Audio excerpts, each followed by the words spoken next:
Hi you, King here, and I just wanted to make this video because I have a major theory on the Spider-Man DLC by Insomniac coming out, and I honestly think that this is the most accurate theory that I could come up with. If it doesn't happen, well, that sucks, but I'm pretty sure it will happen, and if it does, I want y'all dropping so many likes and so many subscribes and ringing that notification bell by punching its lights out as if it was Venom and it was trying to kill you. But let's get on to the theory. My theory regarding Silk and how she gains her powers, because we were introduced to Cindy Moon in the end of Spider-Man 2, and Cindy Moon, for those who don't know, is a spider character, part of the Spider-Verse, but in the main universe is a girl who was bit by the same radioactive spider that bit Peter, also giving her spider powers as it did for him. Now, to my theory. Well, my theory isn't that we're getting a Silk DLC, because I feel like that was confirmed by Insomniac by even introducing Silk as a post-credit scene for their game. Now, my theory is related to how she gains her powers and her costume. You see, Silk's costume is primarily black and white, with a little bit of red, in the scarf and the fingertips, but it's a primarily black and white costume. It looks good, stylish, sexy, and it, really does outbeat her original costume that was just made out of spider webs. It was literally just made out of spider webs, but that kind of goes into my theory. You see, Peter, at the end of Spider-Man 2, was in possession of the anti-venom suit.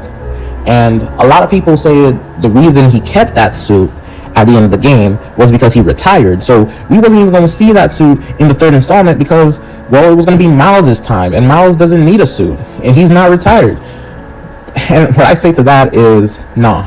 In the third installment, it's going to focus a lot around Peter, because we've been building up this relationship, kinda, with Norman Osborn, who at the end of the second game now has a vendetta against the Spider-Man. So what, we're gonna have Peter, fighting off these new problems with the anti-venom suit? No, he's gonna get rid of that suit in this DLC expansion.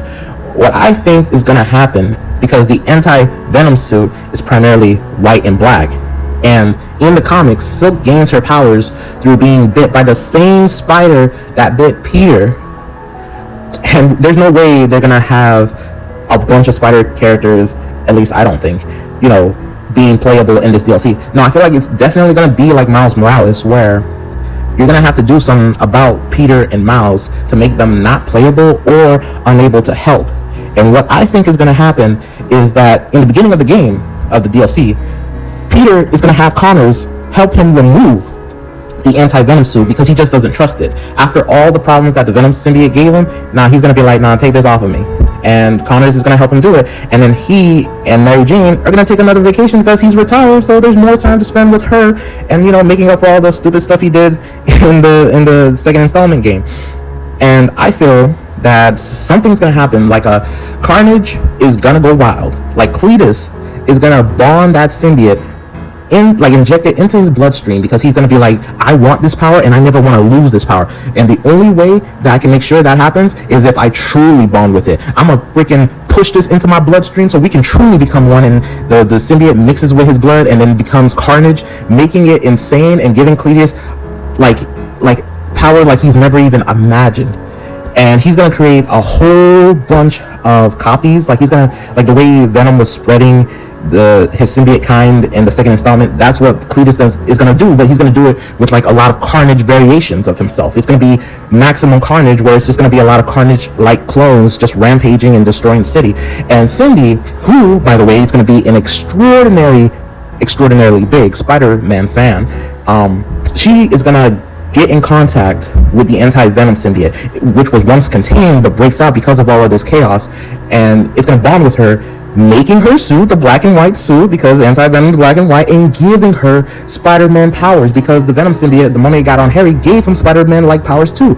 And I feel that kind of explains how, like in the comics, her powers is a little bit different from Peter's, where she's able to create webs from every part of her body, almost like a symbiote. It's gonna make so many people be like, oh, because the white symbiote kind of looks like webs, it's gonna make so much sense, bro. Just trust me on that.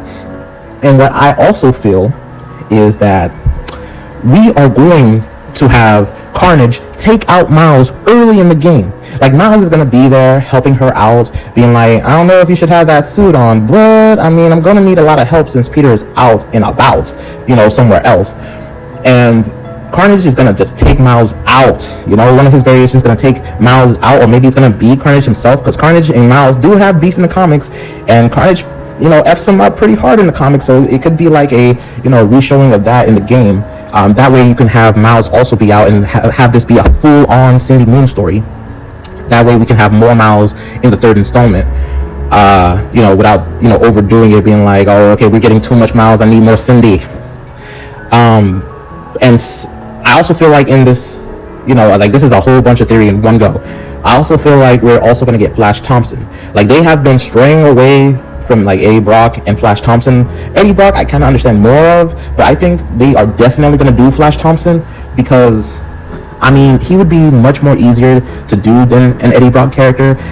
He could be a military officer who has either already been crippled, like lost his legs, kind of like Doc Connors, or he becomes crippled in this game, and then for whatever reason or another, Cindy feels extreme guilt towards Flash Thompson because he's such a good guy and he wants to help people so bad, that she, like, the symbiote's able to sense this and allows her to share it with him, allowing him to become Agent Anti-Venom, because, well, he's also a super big fan of Spider-Man and rocks the insignia just like Harry kind of did when he was Agent Venom, before becoming, you know, just Venom.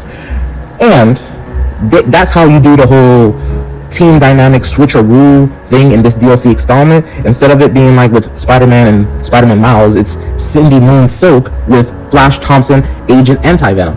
And honestly, I want this to happen so bad, because even though we had Agent Venom in the game of the second installment, we didn't even get to play as him. We got to play as Venom, though, but only for that one Rampage scene. Like, I want to also play as Agent Anti-Venom, you know, along with Cindy Moon. Now, you might say, okay, this is awesome, but it's sounding a little bit too much. And I'm like, nah, man, this is a DLC expansion for the second game. It needs to be bigger than the first DLC expansion. Like, we're not going to go too crazy with it, but we need a way to wrap out the symbiote plot, because I can guarantee, almost guarantee, that the third installment's barely going to have any symbiotes. So, I feel that Carnage is going to have a greater connection with whatever was calling Harry in the second installment, and this is going to become like his new faith, which makes him even more powerful since the symbiote's bonded to his bloodstream, allowing him to become like a symbiote god. And he's able to not only just control and spread his symbiotes like crazy, like, you know, turning the whole city into almost a hellish version of itself, but he'll also be able to turn these people that he's infecting with symbiotes, Carnage symbiotes, into Grendels. He'll be able to turn them into giant symbiote dragons to just make it even more crazy. And he'll be able to even corrupt the Anti-Venom suit. Like, one of the things that makes the Anti-Venom suit so great is that it's basically a contradiction to any type of symbiote. It basically, you know, purges other symbiotes. Like a kryptonite to Kryptonians is basically like a poison to them. But the Carnage becomes so powerful, he becomes able to even corrupt that. That way you get, you know, the beastly Anti-Venoms from the comics, where it's almost basically like Venom, but, you know, just the color palette changed. And that's how he turns Flash Thompson against Cindy Moon, by turning him into the beastly version of Anti-Venom to go attack her. And Cindy Moon, through her like great deep connection with her suit that she builds along the way, while you know building up her skill points and skill tree, and making herself much better and making herself much more powerful, she builds a deep, strong connection with her symbiote, allowing her to break through Carnage's control, giving Flash Thompson a new power, the power to turn into a freaking Anti-Venom dragon like he does in the comics, to battle against the symbiote dragon Grendels.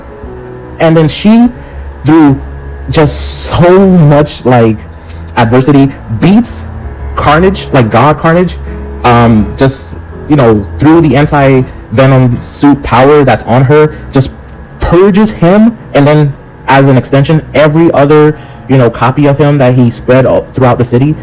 just fully solving the symbiote problem, tying all loose ends except for the anti-venom suit that's on her and Flash Thompson. Flash Thompson, though, goes away. Then I'm theorizing the heck out of all of this. Flash Thompson goes away. You know, he has to rejoin his military organization, tell him about everything, about all these alien invasions, all of this stuff.